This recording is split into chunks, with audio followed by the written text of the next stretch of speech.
What's up YouTube, this is Akito Detsu here, and today I'm going to be bringing you a deck profile for the April 2014 format, and that deck is Mermails. Yay! Finally got these done, I'm super happy. I actually managed to pick this stuff up before the ban list actually changed, so it's when I am going to be playing this format. It's very good, really been enjoying it a lot. As some of you may have seen, I actually pulled the Megalos myself from Abyss Rising Special Editions about a year ago, and I've been building up the deck since then, so yeah, I'm really happy to finish it up, and let's get right into it. Okay, right off the bat with our big Mermails, we're playing 2 copies of Mermail Abyss Megalo. Some people dropping this down to 1, I understand the reasoning for consistency, but personally I really like having the beat stick, and making rank 7s is always a good thing, so I play him at 2. He's also fairly easy to summon if you open up with right hand, but as the people who play him at 1 say, if you open up dead, he's dead.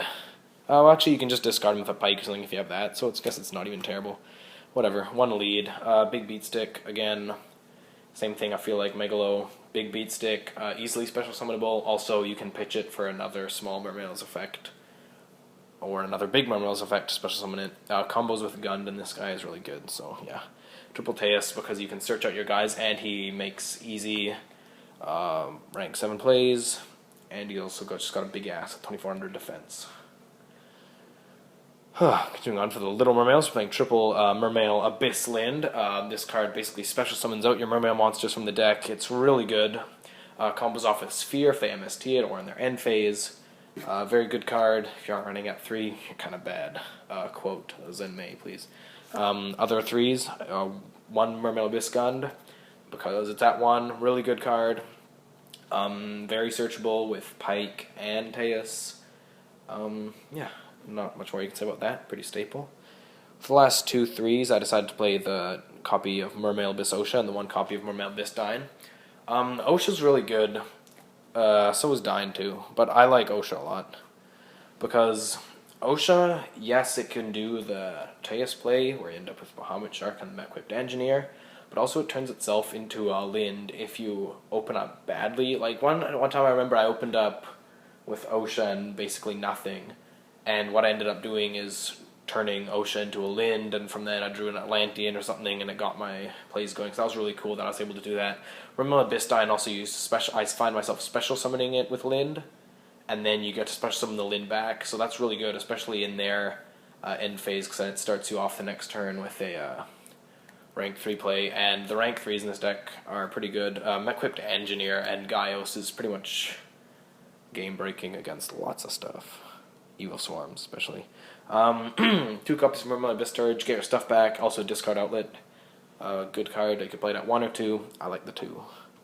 Triple Pike, obviously, recruit your Mermails, good card, play it, please.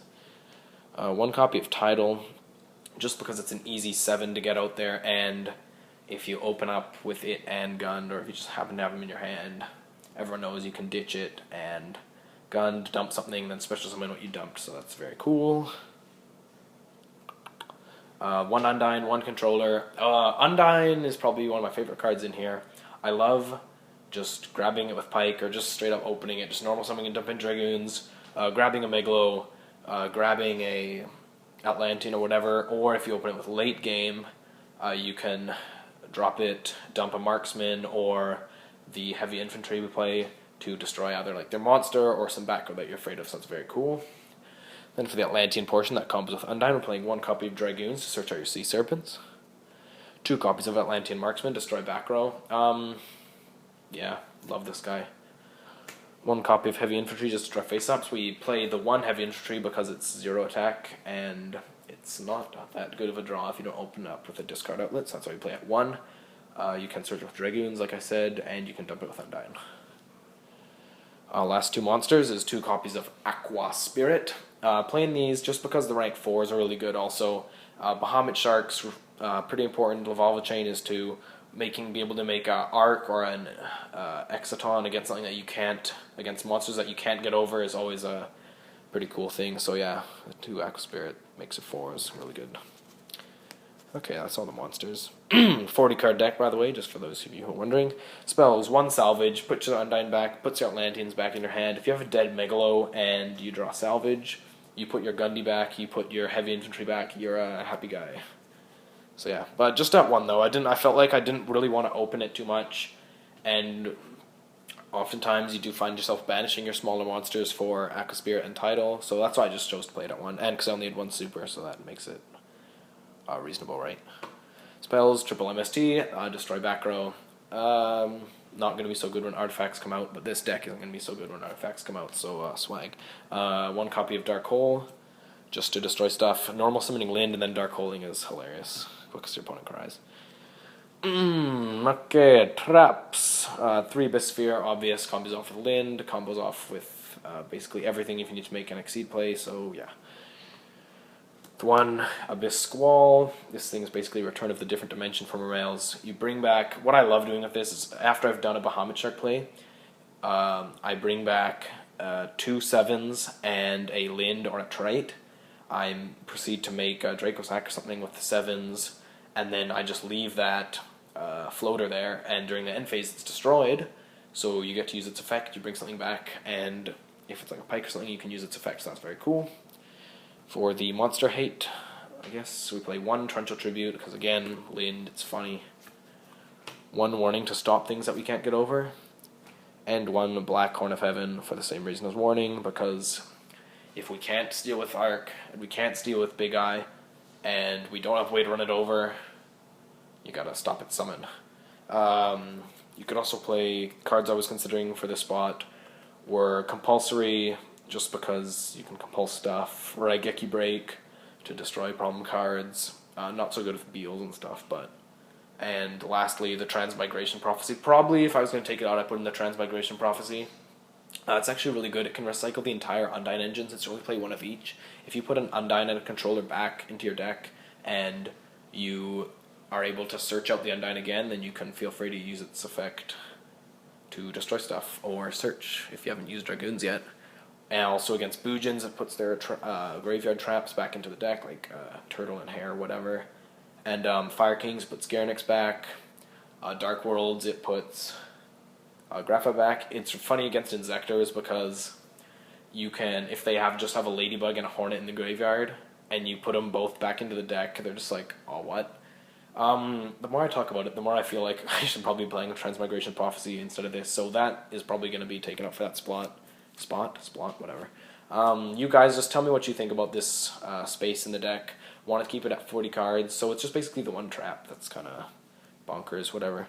Last 2 traps, 2 Fiendish Chain. Okay, you could play Breakthrough Skill instead of this.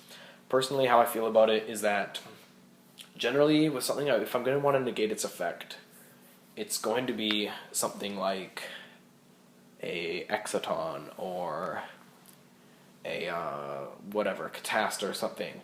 And these things, they can also cause problems if you start attacking. So if they drop like if they drop a BLS on you, you're gonna have issues, because basically the deck, if you can't make Arc, like I said, if you can't make an Exceed play, and all you can do is just summon like a Megalo or something, then you can have issues against bigger monsters.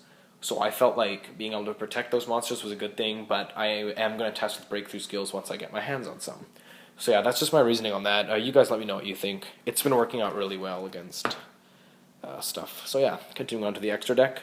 For the 7s, we play the 1 Draco Sack, the 1 Big Eye, and the 1 Abyss Gaios. Abyss Gaios is like MVP in here, man. That thing's crazy. You drop that the first turn against like anything. Well, it's not good against some things, but you drop it first turn against a lot of stuff, you are in a good spot for the rest of the game. 4s, we're playing the 1 Exoton. Yeah, this extra deck's worth like $500, I don't even know. 1 Arc, 1 Lavalva Chain. Obviously these guys, they just help you out. Oh, actually, Lavalva Chain would probably be a Dweller, but I don't have a Dweller, and yeah, Dweller's really good. The 1 Bahamut Shark to make your plays, because plays, man, all the plays. And then the 1 Cowboy just to do that game damage. You can make Cowboy pretty easily off Squall if you have it late game. So yeah, continuing on to the 3s. Leviair, actually, I'm sorry, Leviair would be coming out for Dweller, because I made this guy once and I lost that game. I'm not saying it's not good, I'm just saying it's not the rank 3 I would make in that situation. But yeah. So disregard what I said before. 1 equipped engineer, MVP of the extra deck, man. This thing is MVP. You drop this thing with like Gaios, Big Eye, Bahamut Shark, you're good to go. He protects your shit, and it's good. 1 Zen mains. Okay, I chose to run Zen mains over Alucard for the same reasons that I chose to run Blackhorn over Transmigration Prophecy. Because if I can't get over something, I would rather be able to crash with it than destroy it and take a little bit of damage than just summon a random thing with 1800 attack that won't get over my problem anyway, since my guys can deal with something that's 1800 attack, and then just destroy a random set card.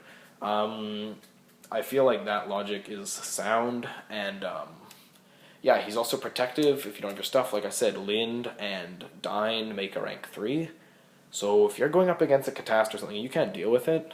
You just like drop his Zen mains, you attack him, you take like 700 damage, but in the end phase it's destroyed, and they don't have much they can do after that, usually. For the 2 3s, 2 trike, you never make this thing just by exceeding, because it needs 3 level 3s, but it is there for the Bahamut Shark targets. So yeah, it also special summons from the grave when it's destroyed, so it's really good. And then for the Syncros, because we play controller, oh Jesus, that is not on the camera. Playing 1 Leo and 1 Black Rose because any 7 and controller makes this, and any 4 and controller makes this. I was playing against Jcho, you may have seen him. He topped some YCS or something with Skill Drain Dragon Rulers. I was playing against him on Dueling Network, just as a random matchup. It was pretty cool. And he was playing Harpies, and I had a controller in my hand. He ended up like hunting ground me or something, and it just wasn't going terribly well for me. I had a controller in my hand, it was like dead. I think that was all that I had. He had a 0 fine or whatever the exceed they have is, and like some other thing. I don't remember exactly, but all I remember is I had controller in my hand, that's it. I draw an Aqua Spirit, I banish 1 for Aqua Spirit, I drop Black Rose. I think he had like nothing in his hand either, so we just both end up top decking. I get the better top deck, which was I think I top decked a Diva. That was back when I still played Diva. I just dropped it, made a Catastrophe, and started attacking. I would like to play Diva in the deck. However, I feel like the extra deck does get a little cramped, since you would need to play the 5 and the 11, I think it is. Another Synchro I'm considering putting in is Vulcan the Divine or HTS Behemoth, just because if your Undyne survives your controller search, or if you just have a Lind or something out there, or a Dyne that's just special summon itself, you can just normal summon controller and go ahead and make that, which is also another kind of removal, which I feel is very important for the deck. Anyway, yeah, you can have your own thoughts on that. Just post it down in the comments below. I really like to hear what you guys have to say. I always appreciate your feedback. Yeah, if you enjoyed the video, please don't forget to check out my channel and subscribe for more awesome Yu-Gi-Oh videos. I am going to be trying uploading more consistently for you guys. But, yeah, so thanks for watching, guys. Really appreciate it. Let me know what you think of the deck, and I'll see you around. This is Akito Detzel, out.